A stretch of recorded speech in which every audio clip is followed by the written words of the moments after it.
안녕하세요.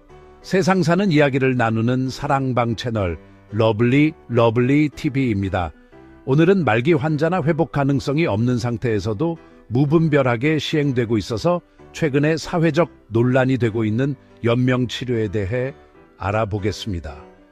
연명치료가 무엇인지, 왜 문제가 되고 있는지, 많은 문제가 있음에도 불구하고 왜 병원에서는 여전히 계속 시행하고 있는지 자세히 알아보겠습니다. 이 연명치료는 당장 나 자신과 우리 가족의 문제일 수 있으니 꼭 끝까지 시청하셔서 연명치료 여부를 결정하는데 좋은 참고가 되었으면 좋겠습니다. 연명치료는 생명이 위독한 환자의 생명을 인위적으로 연장하는 의료 행위를 말합니다. 환자가 회복이 어렵거나 의식이 없는 상태에서도 각종 의료기기와 약물을 이용해 단순히 생명 유지만을 하는 치료 방식입니다.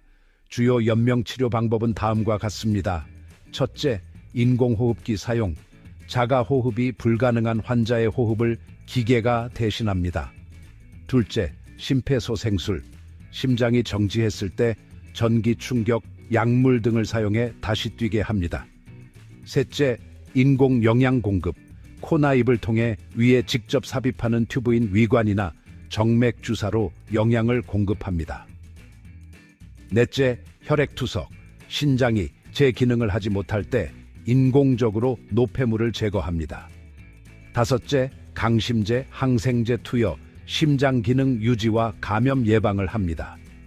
연명치료는 환자가 완치될 가능성이 있을 때는 필수적인 치료법이지만 말기 환자나 회복 가능성이 없는 상태에서도 무분별하게 시행되는 경우가 많아 사회적 논란이 되고 있습니다. 최근 연명치료를 반대하는 사회적 운동이 벌어지고 있는 대표적인 이유들을 정리하면 다음과 같습니다. 첫째, 환자의 존엄성 침해 문제입니다. 연명치료는 종종 삶의 질을 극도로 저하시킵니다. 의식 없이 기계에 의존한 채 생명을 연장하는 것이 과연 인간다운 삶인지 고민해야 합니다.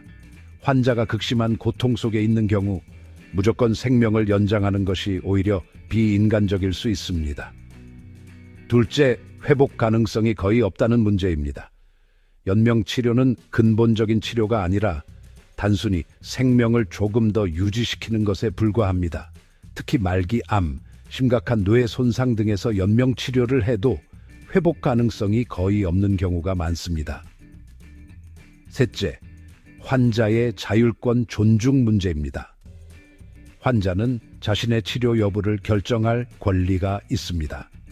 최근에는 사전 연명 의료 의향서, 존엄사 서약 등을 통해 본인의 의사를 미리 밝히는 경우도 많아졌습니다. 환자가 연명 치료를 원하지 않는다면 그 결정을 존중해야 합니다. 넷째, 가족과 사회의 경제적, 정신적 부담입니다. 연명 치료에는 막대한 비용이 들며 가족들에게 큰 경제적 부담을 줍니다. 또한 오랜 기간 병간호를 하면서 정신적, 육체적 소진 번아웃도 심해집니다. 다섯째, 의료 자원의 비효율적인 사용 문제입니다. 중환자실 침상, 의료 장비 등이 연명 치료에 장기간 사용되면서 회복 가능성이 높은 환자가 치료받을 기회를 잃을 수 있습니다. 의료진도 회복 가능성이 높은 환자를 치료하는데 집중하지 못할 가능성이 있습니다. 이처럼 의료 자원의 효율적인 분배 측면에서도 연명 치료가 꼭 필요한가에 대한 사회적 논의가 필요합니다. 여섯째, 죽음을 자연스럽게 받아들이는 문화가 필요합니다. 현대의학이 발전하면서 죽음을 피하려는 경향이 강해졌지만 누구나 언젠가는 맞이해야 하는 자연스러운 과정입니다. 지나친 연명치료보다는 품위 있는 죽음을 준비하는 것이 더 중요하다는 인식이 확산되고 있습니다. 지금까지 연명치료가 왜 사회적 문제가 되고 있는지 알아보았는데요. 물론 모든 상황에서 연명치료가 부적절한 것은 아닙니다. 하지만 단순히 생명을 연장하는 것만이 최선이 아니라는 점에서 환자와 가족이 충분한 논의를 거쳐 결정하는 것이 중요합니다. 환자의 상태를 고려하지 않은 무분별한 연명치료는 환자와 가족 모두에게 고통을 줄 수 있습니다. 최근에는 존엄사 즉 웰다잉 개념이 확산되면서 환자의 자율성과 삶의 질을 고려한 치료 방향이 중요시되고 있는 추세입니다. 따라서 사전 연명 의료 의향서, 존엄사 서약서를 미리 작성해 본인의 의사를 명확히 밝혀두는 것이 중요합니다. 연명 치료가 환자에게 정말 필요한지 가족과 의료진이 충분히 논의해야 합니다. 무조건적인 생명 연장이 아니라 삶의 질과 존엄성을 고려한 선택이 필요합니다. 지금부터는 연명 치료가 이렇게 비효율적이고 의미 없는 경우가 많기 때문에 사회적 비판을 받고 있음에도 불구하고 여전히 병원에서 흔히 시행되는 이유는 무엇일까요? 여기에는 여러 가지 복합적인 요인이 얽혀 있기 때문입니다. 의료계, 법적 윤리적 문제, 경제적 이해관계, 사회적 심리적 요인 등이 맞물려 있는 구조적 문제라고 볼 수 있습니다. 첫째, 병원의 경제적 이익 문제입니다. 연명 치료는 병원 입장에서 수익성이 아주 높은 치료입니다. 중환자실 치료, 인공호흡기, 투석, 각종 약물, 기계 사용 등은 매우 높은 치료 비용이 들어갑니다.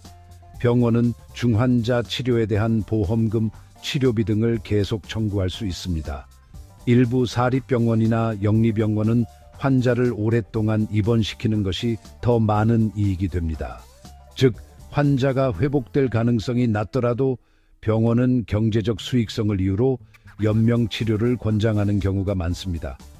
둘째, 의료진의 법적 윤리적 부담 문제입니다. 의료진 입장에서 환자에게 연명 치료를 중단하는 것은 죽음을 방조하는 것처럼 보일 위험이 있습니다. 환자를 포기했다는 비난을 받을 가능성이 있어 치료를 계속할 수밖에 없습니다. 환자 가족이 치료를 멈춰서 죽게 했다고 주장하면서 병원을 상대로 소송을 걸 수도 있습니다. 연명 치료 중단을 결정하는 것이 법적으로 명확하게 보호되지 않는 경우도 있습니다.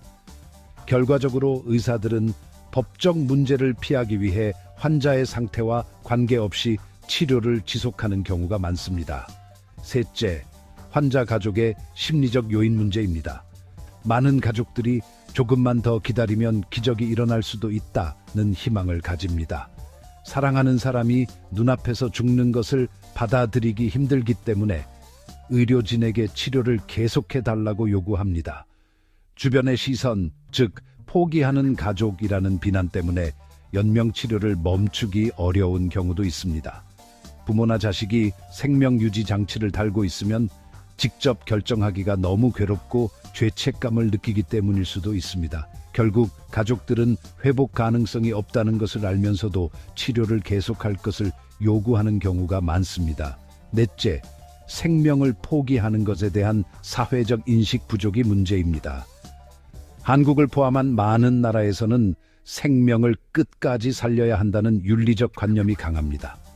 의사들도 환자를 살리는 것이 최선이라는 교육을 받으며 성장해 왔기 때문입니다.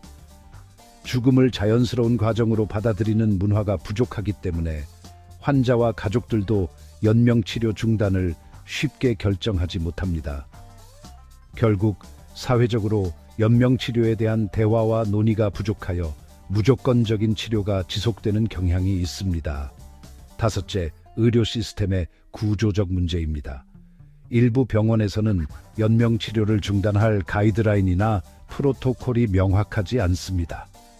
사전 연명 의료 의향서, 존엄사 동의서를 작성한 사람이 많지 않기 때문에 병원에서도 연명치료 중단 결정이 어려우며 실제로 의료진, 가족, 병원의 입장이 각각 충돌하는 경우가 많으며 결국 그냥 치료 계속하자는 선택을 하게 됩니다. 자, 오늘 영상의 결론입니다. 연명치료는 왜 개선되지 못하고 계속 시행되고 있을까요? 연명치료가 무의미한 경우에도 계속되는 이유는 병원의 경제적 이익, 의료진의 법적 부담, 가족의 심리적 요인, 사회적 인식 부족, 의료 시스템 문제 등이 복합적으로 얽혀 있기 때문입니다. 그렇다면 환자의 존엄성을 지키기 위해서는 어떻게 해야 할까요? 사전 연명 의료 의향서, 존엄사 서약서를 작성하여 본인의 의사를 미리 밝혀두는 것이 매우 중요합니다.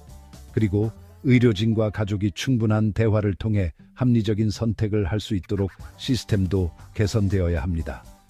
또한 죽음을 자연스럽게 받아들이는 문화와 인식이 필요합니다.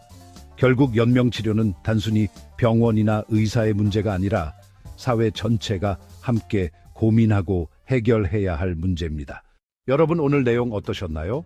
영상이 유익하셨다면 구독과 좋아요 부탁드리며 다음 영상에서도 더욱 알차고 유익한 내용으로 돌아오겠습니다. 구독과 좋아요는 여러분의 격려입니다. 다음에 또 만나요. 세상 사는 이야기를 함께 나누는 사랑방 채널 러블리 TV였습니다.